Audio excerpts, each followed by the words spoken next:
Hello friends, welcome to Topper Tuition Choice. हम आपके लिए सेकंड चैप्टर की जो रिवीजन पीडीएफ है वो लेके आ चुके हैं। एक बारी मैं आपके साथ पीडीएफ शेयर कर रही हूँ और आपको सारी चीजें क्लियर कर रही हूँ कि जो हमारी फुल वीडियो है इसी चैनल पे हमने उसमें क्या क्या डिस्कस करा। अगर किसी स्टूडेंट को एक बारी रिवीजन पीडीएफ के लिए एक बारी सारा चैप्टर गो थ्रू करने के लिए जो अगर वीडियो चाहिए तो ये वीडियो आप देख सकते हो। पर अदरवाइज अगर आपने ये चैप्टर बिल्कुल भी एक बारी भी नहीं पढ़ा तो इसी चैनल पे मैंने 3 पार्ट्स में ये जो चैप्टर है वो डिटेल में डिस्कस करा है, आप वो जाके देखिए। इसके बाद आप इस जो पीडीएफ है इस पे जो ये वीडियो मैंने अपलोड करी है इस पे आ सकते हो।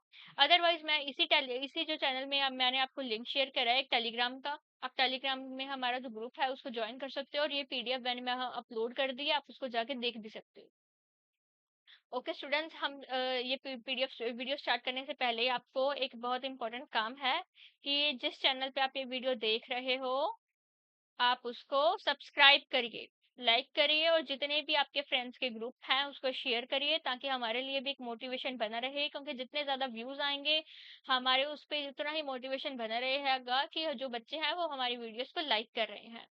ओके फ्रेंड्स, हम ये वीडियो अभी स्टार्ट करते हैं। तो चैप्टर का name is diversity of the living world. सबसे पहले हम देखेंगे कि जो कैसे कैसे जो डाइवर्सिटी है प्लांट्स और एनिमल्स में हमारे आसपास है। सबसे पहले हम देखेंगे observation of different plants around us. तो सबसे पहले हमने ये 4 एग्जांपल्स ली हैं। First is common grass, tulsi, hibiscus, neem. हम उसकी ग्रुपिंग कर सकते हैं पहले तो स्टेम्स के अकॉर्डिंग, कि जैसे कॉमन ग्रास है उसकी जो स्टेम है वो सॉफ्ट होती है, थिन होती है। तुलसी की जो स्टेम होती है वो हार्ड होती है, थिन होती है। हिबिस्किस की हार्ड होती है और नीम की हार्ड एंड थिक होती है। कॉमन ग्रास है उनकी जो लीव्स होंगी वो कैसी होंगी, वो एक ही पॉइंट पे अलग अलग जो चीजें हैं वो निकलेंगी। Same as tulsi, arrangement of a pair of leaves in opposite direction. जो उनके पेयर्स ऑफ लीव्स होंगी उनकी ऑपोजिट डायरेक्शन में होंगी, उनके जो फ्लावर्स होंगे वो पर्पल होंगे। जो कॉमन ग्रास है उनकी ग्रीन लीव्स होंगी, नीम है उसकी जो लीव्स होंगी स्मूथ सरफेस की होंगी। ये सारी चीजें ये जो है एक्सप्लेन करी हुई है on the basis of grouping. हम ग्रुपिंग कैसे कैसे कर सकते हैं on the basis of stem, leaves, flowers and जो भी इसके जो अलग फीचर्स हैं उसके अकॉर्डिंग। इसके बाद है कि observation of different animals around us. हमने कैसे कैसे ऑब्जर्व करा, कैसे कैसे उनको कैटेगराइज करा जो एनिमल्स हैं हमारे आसपास। सबसे पहले हमने एक बर्ड लिया। बर्ड में हमने एग्जांपल ली है क्रो की। आंट ले लिया, काऊ ले ली, जो हमारे टेरेस्ट्रियल जो एनिमल्स हैं। तो क्रो कहाँ वो रहते हैं उनके बेसिस पे ग्रुपिंग हो सकती है उनकी, जैसे क्रो कहाँ रहते हैं ट्रीज पे। आंट कहाँ रहती है नेस्ट इन सॉइल एंड बुरो। काऊ कहाँ रहती है वो हमारे लैंड पे रहती है, ऐसे करके क्या क्या वो चीजें खाते हैं उनके बेसिस पे भी ग्रुपिंग हो सकती है। जैसे क्रो क्या खाते हैं इंसेक्ट्स, आंट क्या खाती हैं लीव्स सीड्स, ये सारी चीजें। जो काऊ है वो क्या खाएगी ग्रासेस एंड लीव्स, इनके बेसिस पे हम ग्रुपिंग कर सकते हैं। इसके बाद the way they move around, कैसे कैसे वो हमारे जो आसपास वो चीजें मूव करती हैं। क्रो कैसे मूव करता है, जैसे फ्लाई करता है वॉक करता है। आंट क्या करती है वॉक करती है, डजंट फ्लाई। काऊ भी क्या करेगी वॉक करेगी। ये सारी चीजों में हम ग्रुपिंग कर सकते हैं। और जो अदर ऑब्जर्वेशन जो हमें लगता है कि उसमें कोई स्पेशल फीचर है हम उसके बेसिस पे भी क्या कर सकते हैं ग्रुपिंग कर सकते हैं। इसके बाद ग्रुपिंग किन किन बेसिस पे हो सकती है। How to group plants and animals on the basis of flowers, कि किसी प्लांट पे जो फ्लावर्स हैं वो उगेंगे या नहीं, उसकी जो स्टेम है हार्ड है या सॉफ्ट है। यहाँ पे लिखेंगे हार्ड, यहाँ पे लिखेंगे सॉफ्ट, यहाँ पे लिखेंगे कोई भी प्लांट का नाम, इस पे टिक इस पे क्रॉस, इस पे टिक इस पे क्रॉस, यहाँ पे क्रॉस यहाँ पे टिक, की कोई प्लांट की जो स्टेम है वो हार्ड नहीं है सॉफ्ट है। इसके बेसिस पे हम ग्रुपिंग कर सकते हैं। ईटिंग हैबिट्स, प्लेस पे लिव, वो वहां पे सॉइल में रह रहे हैं या उन शेड पे रह रहे हैं शेड बना के, या फिर वो पानी में रह रहे हैं या फिर वो लैंड पे रह रहे हैं। इसकी ऐसे हम प्लांट्स और एनिमल्स की ग्रुपिंग कर सकते हैं।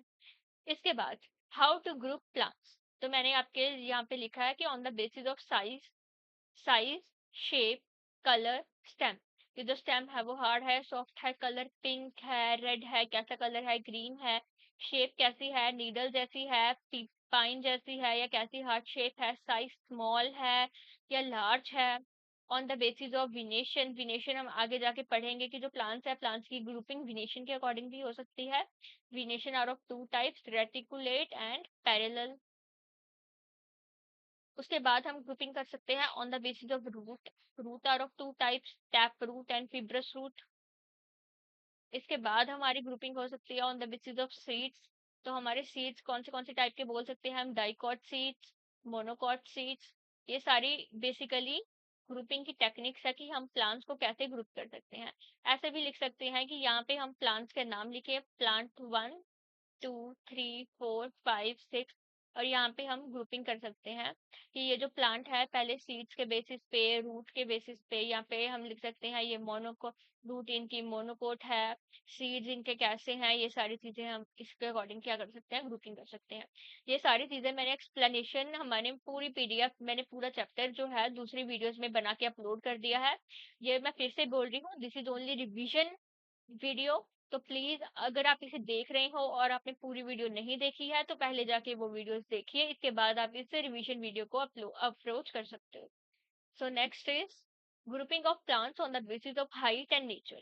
उनकी हाइट स्मॉल है या लार्ज है उसके बेसिस पे हम उसको कैटेगराइज कर सकते हैं कि जैसे सबसे पहले mango tree, then rose tree, then tomato. उसकी हाइट के अकॉर्डिंग हम उसको कैटेगराइज करेंगे, मैंगो टॉल है, rose medium, tomato is short. उसकी स्टेम कैसी है, mango brown, brown green, mango की स्टेम हार्ड, रोज की हार्ड, टोमेटो की टेंडर। थिक और थिन के बेसिस पे कर सकते हैं, मैंगो जो मैंगो का स्टेम होती है वो थिक होती है, बाकी दोनों की क्या होती है, थिन होती है। On the basis of branches की, किसकी ब्रांच क्लोज टू ग्राउंड है, किसकी ब्रांच ब्रांच जो है वो higher up to the ground है। इसके बाद वो कौन सी ग्रुपिंग में आते हैं, कौन सा ट्री है, कौन सा श्रब है, कौन सा हर्ब है। This is all on the basis of grouping की हम ग्रुपिंग है प्लांट्स की वो कैसे कर सकते हैं। सबसे पहले आपको जो हॉलीडेज होंगी वहाँ पे जो ये जो होमवर्क भी मिला हुआ है कि आपको ग्रुपिंग करनी है डिफरेंट डिफरेंट प्लांट्स की on the basis of anything. तो आप कोई भी चीजें चूज कर सकते हैं, विनेशन, leave, colour, tallness, thick and thin stems. अगर सबसे पहले अगर आप मतलब बेसिक पे स्टार्ट करना चाहते हैं, आपको कुछ नहीं पता, तो आप कलर के बेसिस पे ही कर लीजिए कि कौन से प्लांट का कौन सा कलर है। दिस इज बेसिक, हम इसके बेसिस पे जो प्लांट्स हैं उनको कैटेगराइज कर सकते हैं कि कौन सा ग्रीन है, किसी के जो फ्लावर्स हैं वो पिंक है, इस बेसिस पे। इसके बाद this is the main crux of this chapter कि what is the difference between tree, herb and shrub. Basically ये चीजें आपके जो 3 3 मार्क्स वाले क्वेश्चंस होते हैं उनमें पूछ ली जाती हैं, तो इसको आपने ध्यान से पढ़ना है। मैं आपके लिए पहले रीड कर देती हूँ कि some plants grow really tall and having hard, thick, brown and woody stems. Their branches typically start higher up on the stem and away from the ground. ऐसे प्लांट्स को क्या बोलते हैं, ट्री।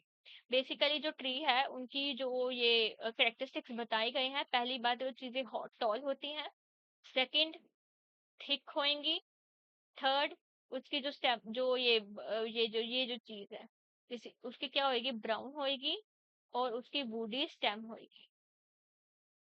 इसकी जो ब्रांचेस हैं वो ग्राउंड से काफी दूर होएंगी, हाई होएंगी। तो ऐसे जो अगर ये कोई प्लांट इन सारे करेक्टरिस्टिक्स को फॉलो करता है उसको हम किसकी कैटेगराइज में लेते हैं, ट्री। जैसे एग्जांपल जो हमारे है that is mango tree. Mango tree है, हर्ब श्रब नहीं है। Second is herb. हर्ब क्या होती है, सॉफ्ट होती है, ग्रीन होती है, इसकी जो स्टेम्स हैं वो थिन होती हैं। इन सारी चीजों के जो कैरेक्टरिस्टिक्स को फॉलो करेगा that is herb. So some plants are typically soft, small and green stems. These are known as herb. जैसे कि एग्जाम्पल में क्या लिखोगे, tomato plant. Tomato plant is an example of herb. इसमें कोरिएंडर भी आ सकता है, कोरिएंडर भी उसकी स्टेम्स भी सॉफ्ट होती हैं। जो और भी है, कड़ी पत्ता हो गया जैसे, उसकी भी स्टेम्स क्या होंगी, सॉफ्ट होंगी। These are all examples of herb. इसके बाद है बेटा shrub. Some plants are not as tall as trees. These plants often have many brown, woody stems that start branching very close to the ground. These stems are hard but not as thick as the stem of tree. These plants are called shrubs. For example, a rose plant is a shrub. ऐसे plants जो जो trees होता है उनके जैसे thick नहीं होते, उनके जैसे टॉल भी नहीं होते, पर जो हर्ब है हर्ब से ज्यादा होते हैं, ऐसे प्लांट्स को क्या बोलते हैं, shrub. For example rose, rose plant. तो इसके कैरेक्टरिस्टिक्स में क्या, सबसे पहले हमारा जो टॉलनेस पे ट्री आएगा, इसके बाद क्या आएंगी, श्रब्स आएंगी, लास्ट पे क्या आएंगी, हर्ब आएंगी। ये क्लोज टू ग्राउंड है सबसे ज्यादा, ये हाई है। ओके, इसके बाद आ गए क्लाइंबर्स एंड क्रीपर्स। मोस्टली सभी बच्चों का फेवरेट टॉपिक है। Some plants with weak stem need support to climb and grow. उसको क्या बोलेंगे? Climbers. और some plants creep along the ground. उसको क्या बोलेंगे? Creepers. ऐसे plants जिनकी जो stem है वो बहुत weak है, उनको climb करने के लिए, grow करने के लिए क्या चाहिए? Support की जरूरत है. उनको क्या बोलेंगे? क्लाइंबर्स, जो ऊपर की तरफ होते हैं. फॉर एग्जाम्पल, यहाँ पे मैंने एक बैम्बू लगा दिया, कोई मेरे पास स्टिक है, यहाँ पे प्लांट ऐसे ऐसे करके ऊपर चढ़ेगा. This is an example of climb. और कुछ प्लांट्स ऐसे होते हैं, जैसे ये ग्राउंड है, ऐसे क्रीप करते हैं हॉरिजॉन्टली, तो that is creepers. For example, ये पंपकिन है, ये क्या करता है? ग्राउंड में क्रीप, ग्राउंड की तरफ क्रीप करता है, ऐसे ऐसे करके. Same as watermelon, same as bottle gourd, इनकी जो ब्रांचेस है ग्राउंड में फैलती हैं, क्रीप होती है. जैसे हमारे हम देखते हैं कि और भी, जैसे मनी प्लांट हो गया. Money plant is an example of climber, क्योंकि ये अगर इसको सपोर्ट दे तो ये ऊपर की तरफ ऐसे ऐसे करके बढ़ता रहता है. So this is an example of climb. जैसे morning glory, bitter gourd and grapes, इसके जो है वो ऐसे ऐसे करके जो गुच्छे बनते हैं, ये ऊपर की तरफ बनते हैं, ऐसे ऐसे करके. ये जो स्टिक है, इसके चारों तरफ ये इसकी जो ब्रांचेस है, ये फैलती रहती है. सो क्लाइंबर्स एंड क्रीपर्स क्लियर है. इससे और भी मैंने डिटेल में समझाया हुआ है बिग वीडियो में, जो इसी चैनल पे अपलोड है, पहले आप उसको जाके देखिए. इसके बाद आप इसे रिवीजन के लिए इसको रेफर कर सकते हो. इसके बाद है वीन्स एंड विनेशन. वीन्स क्या होती हैं?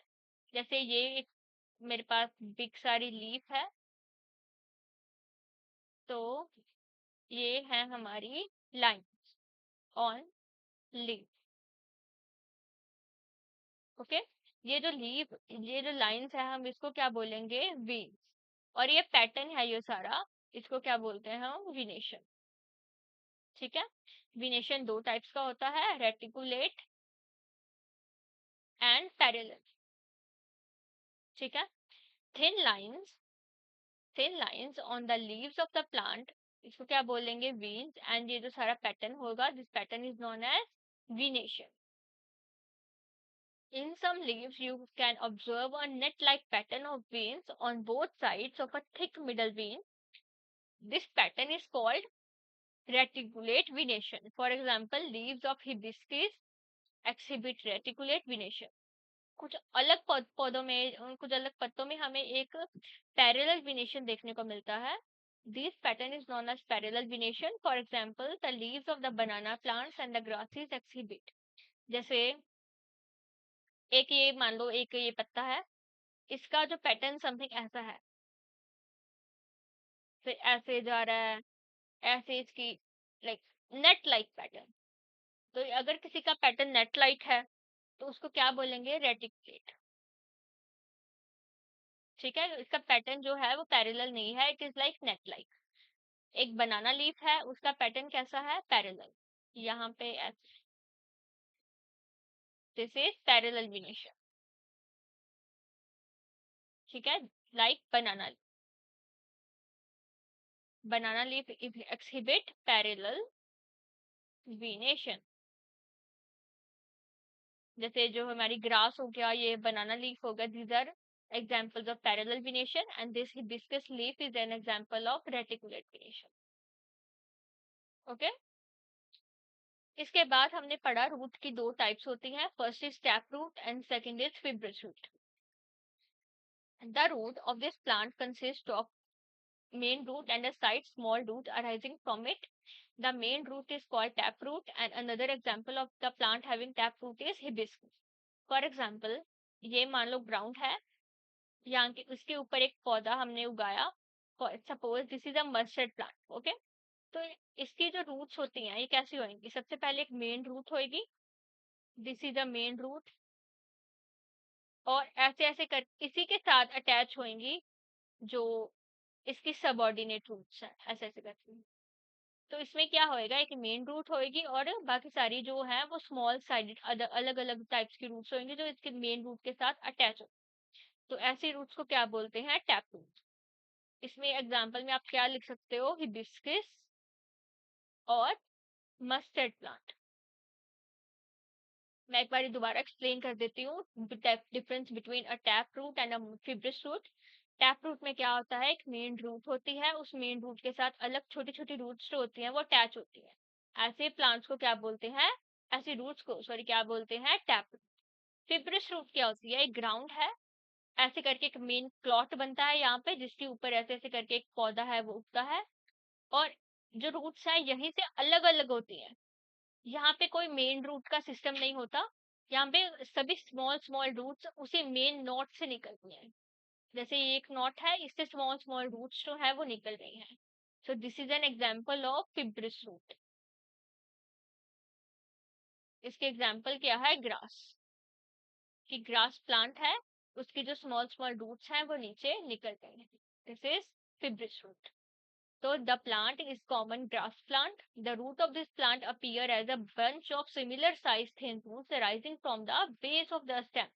This is fibrous root. इसके बाद है seeds. सॉरी ये मैंने seeds लिख दिया, दिस इज seeds. Seeds की दो टाइप्स हैं, first is monocot and second is dicot. First is monocot seeds and second is dicot. एक बारी मैं आपको एक एग्जांपल देके समझाती हूँ। For example this is a corn, छल्ली मक्की का दाना खाते हो ना आप सब, this is corn and this is a white chickpea. जो चिकपी है उसकी जो जैसे अंदर जो हमारे इंटीरियर होता है उसके दो सीड्स होते हैं। ओके, कॉर्न का क्या होता है, एक सीड होता है। तो जिसमें हमारे एक सीड होता है, वन कॉटिलीडॉन प्रेजेंट, उसको क्या बोलते हैं, कॉटिलीडॉन। सीड नहीं बोलना, इसके दो पार्ट्स होते हैं, कॉटिलीडॉन। तो जिस प्लांट में one cotyledon present in a seed उसको क्या बोलेंगे, मोनोकॉट सीड। कि जिस सीड में वन कॉटिलीडॉन प्रेजेंट है उसको क्या बोलेंगे, मोनोकॉट। और जिसमें दो कॉटिलीडॉन्स प्रेजेंट है उसको क्या बोलेंगे बेटा, dicot seed. For example white chickpea. So you would notice that chickpea seed are split into two parts, पर उस हर एक पार्ट को क्या बोलते हैं, cotyledon. Plants have seeds with two cotyledons, उसको क्या बोलेंगे, डाइकॉटिलीडॉन्स और डाइकॉट्स। जैसे एक मक्की की छल्ली है, उसमें जो एक दाना होता है उसके जो सीड्स हैं उसमें एक कॉटिलीडॉन प्रेजेंट होता है, तो उसको क्या बोलेंगे, मोनोकॉट सीड। मतलब अगर इसका क्रक्स निकालें तो उसका plant having two cotyledons is called dicot and the plant having one cotyledon is called monocot. Mostly जो डाइकॉट प्लांट्स होते हैं उनमें जो रेटिकुलेशन होती है वो रेटिकुलेट विनेशन होती है, एंड उसके जो रूट्स होती हैं उसमें टैप रूट्स होती हैं। मोनोकॉट होंगे उसमें पैरेलल विनेशन होगी और उसमें फिब्रिस रूट्स प्रेजेंट होंगे। ठीक है, dicot, reticulate venation and tap root, same as monocot. इसमें क्या होगी, parallel venation and fibrous roots. Clear हुई बात। जैसे ये मैंने एक डायग्राम आपको दिखाई है, this is dicot seed and this is monocot seed. This is अ मेज, मेज seed and this is chickpea. तो इसमें दो कॉटिलीडॉन प्रेजेंट है, तो ये क्या होएगा, डाइकॉट। और जिसमें एक कॉटिलीडॉन प्रेजेंट है तो दिस इज मोनोकॉट। सो इसके बाद हमने क्या करा है, एक ग्रुपिंग करी है on the basis of movement and body parts की। अलग अलग जो हमने जो ये एनिमल्स हैं, हर एक ग्रुप के अलग अलग एनिमल्स ले लिए, उनकी grouping on the basis of movement भी हो सकती है और बॉडी पार्ट्स भी हो सकता है, कि कौन सा जो एनिमल है या कौन सा क्या मतलब जो इंसेक्ट है, बर्ड है, वो कैसे जंप करता है, फ्लाई करता है, वॉक करता है, और कौन से पार्ट को यूज करता है। जैसे पिजन है वो मतलब फ्लाई करने के लिए क्या यूज करता है, विंग्स। जो काउ है वो वॉक करने के लिए क्या यूज करती है, लेग्स। इसके बेसिस पे भी आप क्या कर सकते हो, एनिमल्स की ग्रुपिंग कर सकते हो। इसके बाद आ गया plants and animals in different surroundings, के जो प्लांट्स और एनिमल्स हैं हर एक सराउंडिंग में अलग अलग बिहेव करते हैं। कि जो फिश है वो वाटर में किसके साथ स्विम करती है, फिन्स के साथ। जो गोट है वो लेग्स के साथ जो क्या है, जो मूव करती है। वही अगर हम देखें कि कंपैरिजन करें कि कैक्टस प्लांट और दियोदर का, कैक्टस प्लांट है वो कहीं और नहीं उग सकते, वो राजस्थान डेजर्ट एरिया में ही उगेंगे। क्यों, क्योंकि उनकी फ्लैशी स्टेम होती है जिसमें वो क्या करते हैं, जो अपना मॉइस्चर है वो रिटेन करके रखते हैं।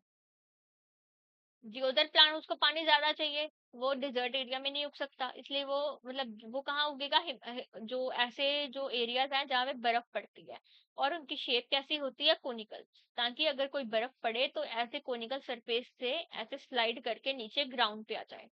So this is the feature of deodar plant. Conical, अगर कैक्टस की बात करें तो इनकी फ्लैशी स्टेम्स होती हैं, क्यों होती हैं, ताकि ये मॉइस्चर को क्या कर सके, रिटेन कर सके और अपने आप को अडेप्ट कर सके इन अ डेजर्ट एरियाज। इसके बाद हमने कंपैरिजन करा है जो हॉट एंड कोल्ड डाइवर्सिटी है।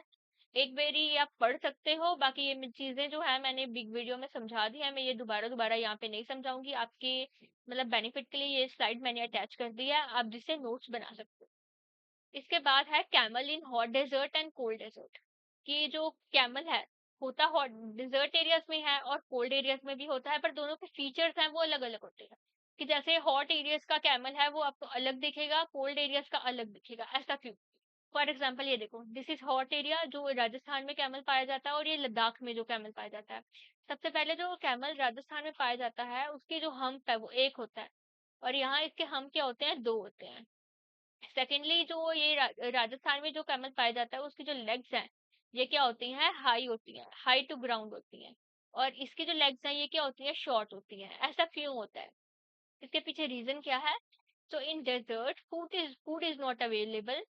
Camels stored food in their humps. Camels found in the hot desert having one hump each, क्योंकि ये जो अगर क्योंकि कैमल जो ये सैंड होती है, सैंड क्या होती है, हॉट होती है, तो इनकी जो बॉडी है उनको गर्म जो चीज है वो छुए ना, इसके लिए जो इनकी लेग्स हैं ये लंबी होती हैं, ताकि जो इनकी बॉडी है ये क्या सैंड से दूर रह सके और ये इजिली मूव कर पाए।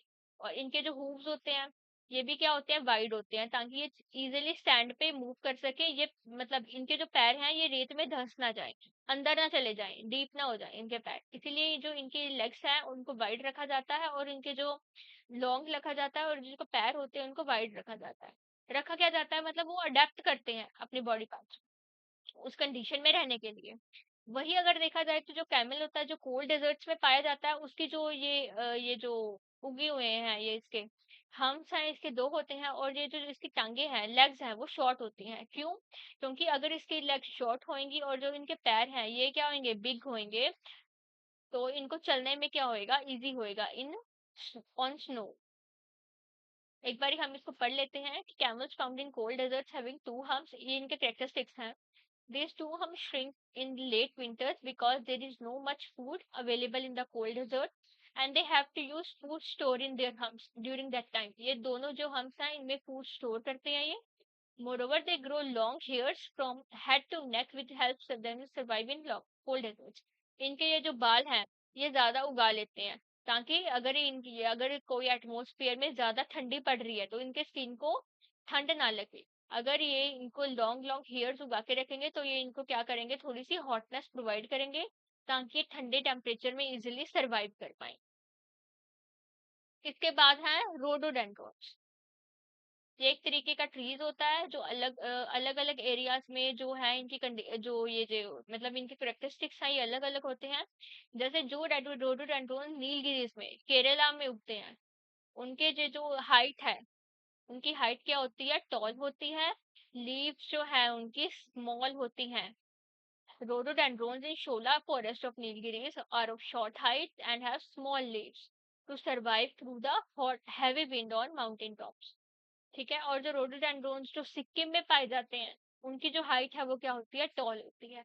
ये सारे जो प्लांट्स में डिफरेंसेस हैं कि सेम टाइप का प्लांट है या सेम टाइप का एनिमल है पर अलग अलग रीजन्स में अलग अलग है, ये क्यों होता है? क्योंकि उन्होंने अपने आप को अडेप्टेशन के लिए वो अपनी बॉडीज में कुछ चेंजेस लगाते हैं ताकि वो मर ना जाए, वहां पे वो जिंदा रहे, अपने आप को अडेप्ट रखने के लिए उस हैबिटेट में वो क्या करते हैं, अपनी बॉडीज में कुछ चेंजेस लेके आते हैं।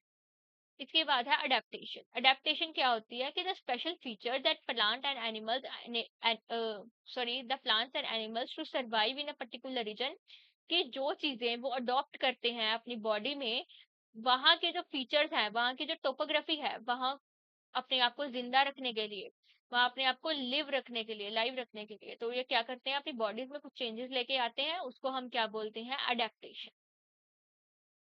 This special feature that enable plant and animals to survive of a particular region in a particular region is called adaptation. For example, the shape of the other tree and the height of rhododendrons are adaptation. जहाँ वहाँ जो camels हैं, camels ने अपने hair ज्यादा उगा लिए, जो ये कोल्ड कंडीशंस हैं, और राजस्थान है वहां पे उसने नहीं उगाए क्योंकि राजस्थान में तो पहले ही गर्मी है। अगर वो अपने ज्यादा हेयर्स उगा लेगा तो उसको और गर्मी लगेगी।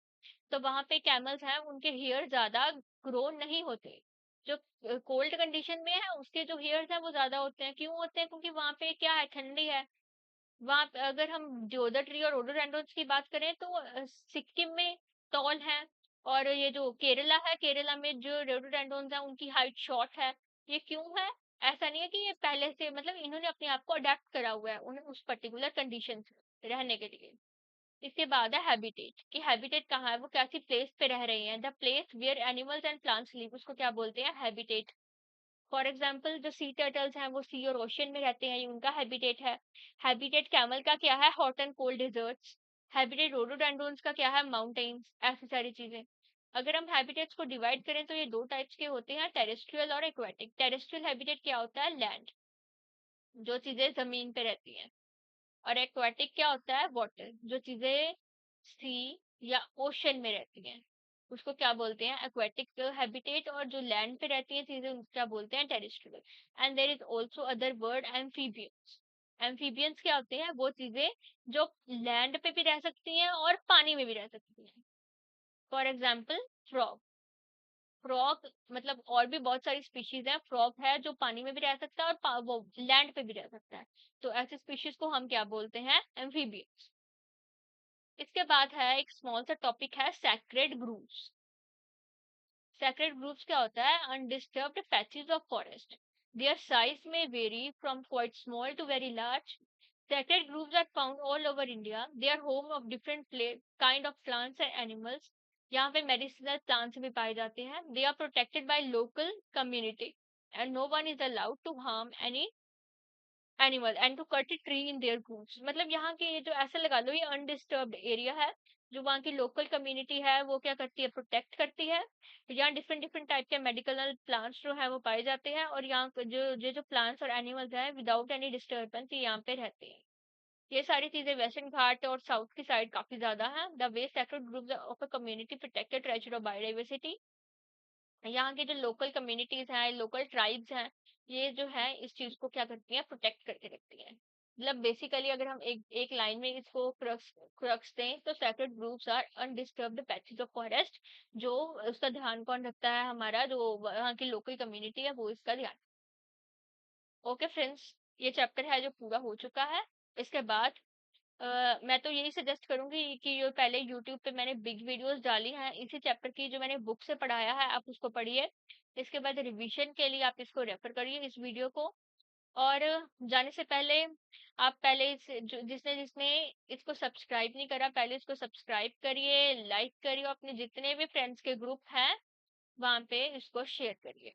ओके फ्रेंड्स, मिलते हैं थर्ड वीडियो में, जो मैंने थर्ड चैप्टर की डालनी है। पहले लॉन्ग वीडियो देखिए, इसके बाद शॉर्ट वीडियो देखिए। कल इसी चैनल पे आपको लॉन्ग वीडियो थर्ड चैप्टर की मिल जाएगी, उसको देखिए। और हमारे जो कमेंट्स हैं उसमें अगर आपको कोई और चैप्टर समझना हो या कोई टॉपिक समझने में आपको प्रॉब्लम आ रही हो वो आप कमेंट करके इसी चैनल पे आप बता सकते हैं। हम आपके कमेंट्स को देखेंगे और अच्छे से उसका रिव्यू करेंगे, और आपकी जितने भी मिस्टेक्स हो रही हैं, जो आपकी प्रॉब्लम्स हैं, उनको सॉल्व करने की हेल्प करेंगे। सो ओके फ्रेंड्स, बने रहिएगा। कल मिलते हैं इसी चैनल पे। Okay friends, thank you so much, have a good day.